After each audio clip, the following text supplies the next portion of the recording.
back to the channel, guys. I know I haven't been on camera here in a while. Been kind of busy doing some other things, but Charles has been holding down the fort here at FS Outdoors, and I'm really excited today. I just got this package in the mail. I got to tell you a little story behind this. Charles and I, we've been trying to do a little bit of coyote hunting and trying to get you guys some footage, but during the process of us trying to get you guys some footage, went out, tried to sight my coyote gun. You guys seen that in another video.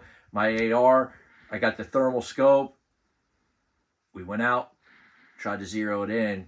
The windage wasn't working. We couldn't get the windage to come in to be zero on center anymore when we were shooting at it. And we probably set about, I don't know, probably 200 rounds down through this gun. So we tried to figure out what was going on. Called AGM. Very disappointed in AGM in the beginning of this. AGM wanted nothing to do with us. They kept giving us the runaround, but I will tell you one thing. AGM came through in the end, and I'll tell you a little bit about that. So we're going to find out here in a quick minute what really winded up coming down, whether they fixed it or whether they sent me a new one. I'm hoping, got my fingers crossed, that they sent me a new one, because I know there was something wrong with that scope. It was a thermal scope. It was the AGM 35385 Radler V2, if you guys remember that. So what we winded up doing is I winded up calling Brad, the guy I bought it from. I think you guys can see that in a video. We bought that from Brad down at East Coast Thermals down out of Maryland. Brad, shout out to you. Awesome dude. He got us hooked up, gave him a call. He gave me some information, told me to go on the website. And once I got on the website, that's when things got really interesting and cool with AGM. Called them up, talked to them on the phone, typed up some information in the gun, told them everything that was going on and what we had done. And guess what? They sent me a brand new package. All right, we got the Rattler V2 thermal imaging scope. It is the 35384, just like I sent out. So I'm going to find out here real quick what they wound up doing. They sent me a brand new one. Yep, brand new thermal scope, dude. Brand new. Everything's back in the packaging. If they didn't send that, I can tell that that's not my original, because that's not how I packed it up and sent it back. That's not how I did. So awesome from AGM. Great customer service in the end when everything winded up coming down to the nitty gritty. I really do appreciate them. You see me in it, in the image. Oh yeah. Nice. You're red. Yeah. Oh yeah. Oh yeah. I can see your eye sockets and your forehead and everything. Awesome. Nose, your mouth.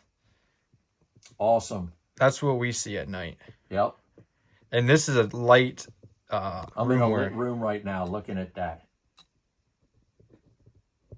Yeah, there's pretty impressive what these things can do. Like I said, when I had it on my AR and we were trying to set it up, I got a NATO version 223. I think it's a 1-to-9 twist is what I got on it. But anyway, I want to thank them, because we were having a really, really hard time at the range trying to get the elevation and the windage. We could get the elevation working really good as we were chasing it. I know they tell you to do the one-shot thing and it chases itself. That's for the people that do that every day. For us average people, you might have to shoot it 4 or 5 times to get it there. Like I said, I probably shot over 150 rounds through that gun and trying to get this up.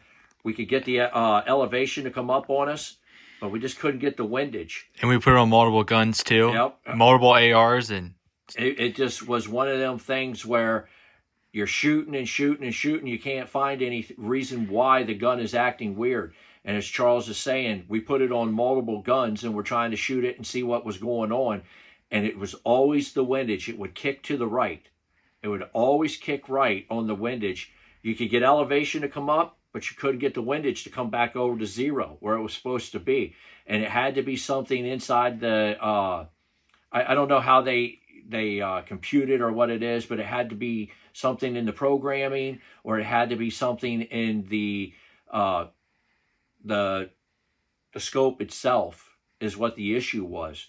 Because right there, brand new scope from AGM, Want to thank them. 2 thumbs up. We were out last year a little bit, and we didn't really get a lot of footage, and we're not really that good at it yet. But we talked to Freddie and a couple other people up at the Sportsman Show this year.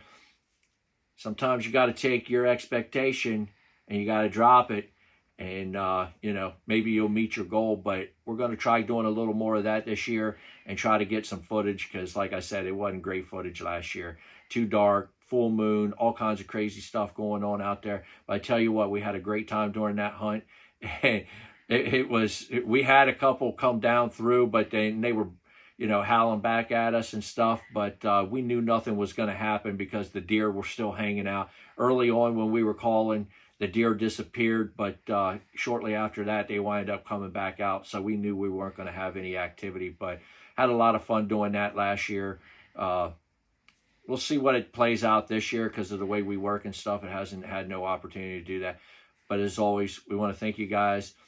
Keep watching the videos. Tell your friends. Repost it. Move it forward to the next guy. Check out Jim Kelly from last week. And as always, keep your eyes peeled. And thank you guys. We want to thank you guys for watching. Remember to like and subscribe. And don't forget to keep your eyes peeled. We'll see you guys on the next one.